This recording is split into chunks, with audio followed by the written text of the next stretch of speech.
लेकिन मैं तो इतना कहता हूँ, अगर वो सही मन से, अंतरात्मा से इच्छा उनकी हो, मनाए डॉक्टर साहब को, तो करोड़ इम्यूनिटी जी मान जाएंगे। वो आधे मन से मना रहे हैं उनको, तो कैसे मानेंगे? बताओ। वरिष्ठ नेता हैं उसकी पार्टी के, जीतकर चुनाव आए हैं और इस आपदा चल रही है, वो जा रहे हैं, कभी उनको कोई हेलीकॉप्टर देता नहीं, उनकी को सुनता नहीं, अधिकारी पता नहीं क्या करते हैं क्या नहीं करते। मनाने का तरीका आखिर क्या हो? अब ये तो वो जाने भाई, मैं तो कहानी तो क्या है, लेकिन मैंने कहा ना, उनको मन से मनाना चाहिए, वो ऊपर ऊपर से मनाते हैं। और अभी वसुंधरा जी का एक वीडियो है जिसमें वो कह रही है कि प्रदेश में इतनी बारिश हो कि अहम भी उसके अंदर डूब जाए, तो आखिर ये क्या अहम? पहली बात तो बारिश अहम की बात आप भी करते रहे। बारिश बहुत हो चुकी है। हमें इस बार अतिवृष्टि का दौर देखने को मिला है। इस बार मानसून इतना मेहरबान रहा है कि कई जिलों के अंदर फसल खराबे की समस्या पैदा हो गई है, सड़कें कट गई है, कई जगह जनजीवन अस्त व्यस्त हुआ है। इन सब हालातों के बीच आज पूर्व डिप्टी सीएम सचिन पायलट अपने विधानसभा क्षेत्र टोंक के अंदर अतिवृष्टि का जायजा लेने के लिए पहुंचे हैं, फसल खराबे का जायजा लेने के लिए पहुंचे हैं। देखिए, आज आप टोंक के अंदर आए हैं, किस तरह का हालात यहाँ पर देखने को मिले हैं आपको? पूरे प्रदेश में और देश के अन्य राज्यों में भी अतिवृष्टि हुई है। बाढ़ जैसे हालात बने हुए थे। राजस्थान में भी कई लोगों की मौतें हुई हैं। जैसा आपने खुद कहा, यातायात बाधित है, सड़कें टूट गई, पुलियाँ टूट गई हैं। लेकिन सबसे महत्वपूर्ण है, जो छोटा काश्तकार किसान है, उसकी जो खड़ी फसल का नुकसान हुआ है, उसको उचित और तुरंत मुआवजा हम लोगों को दिलाना पड़ेगा। मैंने अभी गाँव के दौरे किए हैं और हमने देखा कि अधिकांश जो किसान हैं, आज वो उम्मीद कर रहे हैं कि सरकार तुरंत प्रभाव से उनकी कुछ मदद करे। मैंने कहा है कि विशेष गिरदावरी सरकार को चालू करनी चाहिए। अभी खेतों में पानी खड़ा हुआ है, 2-4-5 दिन के बाद धूप पड़ेगी तो पानी निकल जाएगा, तो फिर मुआवजा देना, गिरदावरी रिपोर्ट बनाना, कितना नुकसान हुआ है उसका आंकलन करना मुश्किल हो जाता है। तो मदद भी जो पहुँचे, उचित और समय पर पहुँचनी चाहिए। ये मैंने प्रशासन को भी कहा है, सरकार से भी निवेदन कर रहा हूँ कि आपदा प्रबंधन हो, बीमा हो, मुआवजा हो, सरकार को आर्थिक मदद लोगों को पहुंचानी पड़ेगी, जिनके मकान टूटे हैं, जिनके पशुधन का नुकसान हुआ है, गाय भैंसें मरी हैं। अतिवृष्टि होती है तो बहुत नुकसान होता है, प्रकृति का प्रकोप है, लेकिन सरकार वो होती है जो मुश्किल समय में लोगों के साथ खड़ी रहे। तो हमें सारे काम छोड़कर आज लोगों की मदद के लिए काम करना चाहिए। और ये मैं मानता हूँ कि टोंक विधानसभा क्षेत्र में जो नुकसान हुआ है उसकी हम तुरंत भरपाई कर पाएंगे। मैंने अधिकारियों से निवेदन किया है, प्रशासन को मैंने कहा है कि खुद जाएं, मौका मुआयना करें और लोगों की पर्याप्त मदद पहुंचाएं। देखिए, दो तरह के मुआवजे की बात होती है। एक होती है अतिवृष्टि का मुआवजा, एक होता है फसल खराबे का मुआवजा, क्योंकि फसल बीमा के ऊपर होता है। इसको कैसे क्लब किया जाएगा? सरकार को जो निजी कंपनियां हैं, उनकी रुचि ज़्यादा नहीं रहती बीमा धनराशि देने में।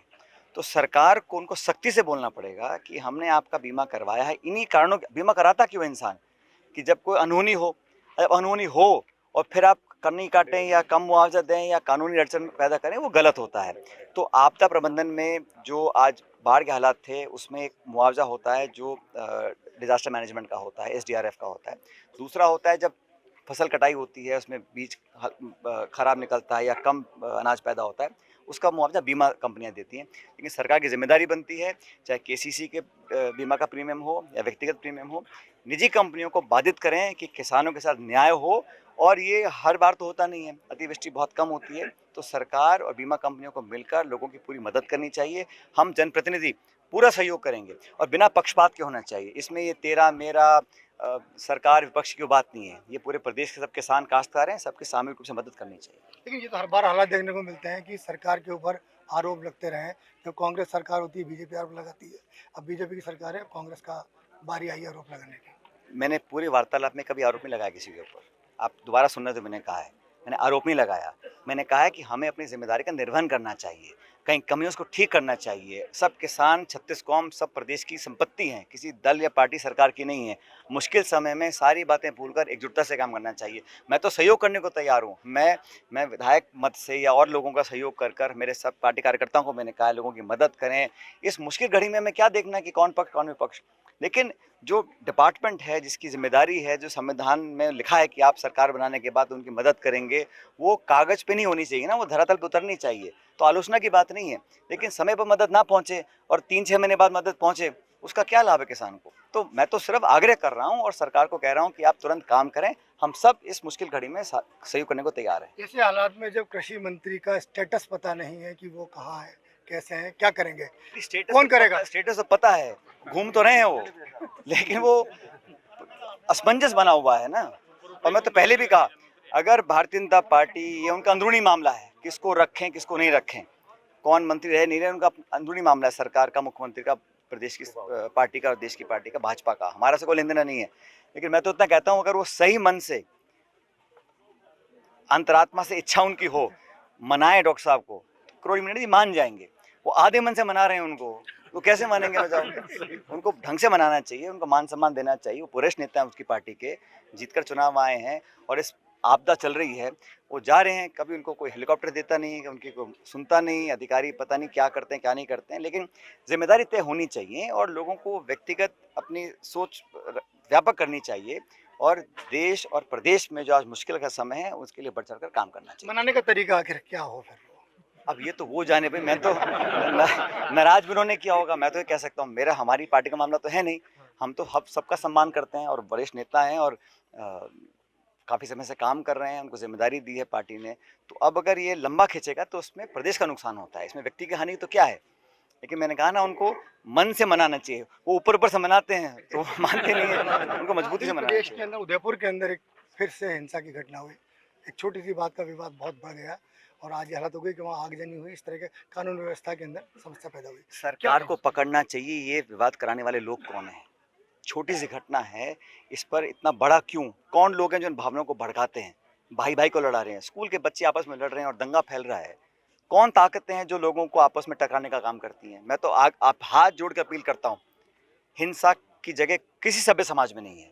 सब जाति, बिरादरी, धर्म, सब हिंदुस्तान के नागरिकों को भाईचारे से रहना चाहिए, अमन चैन कायम करना चाहिए। जो ताकतें लोगों को लड़वाने का काम करती हैं, उन ताकतों को ढूंढो और ख़त्म करो, तभी देश आगे बढ़ पाएगा। मैंने अपील करी सब लोगों से कि इस विवाद में पड़ने का कोई फ़ायदा नहीं है।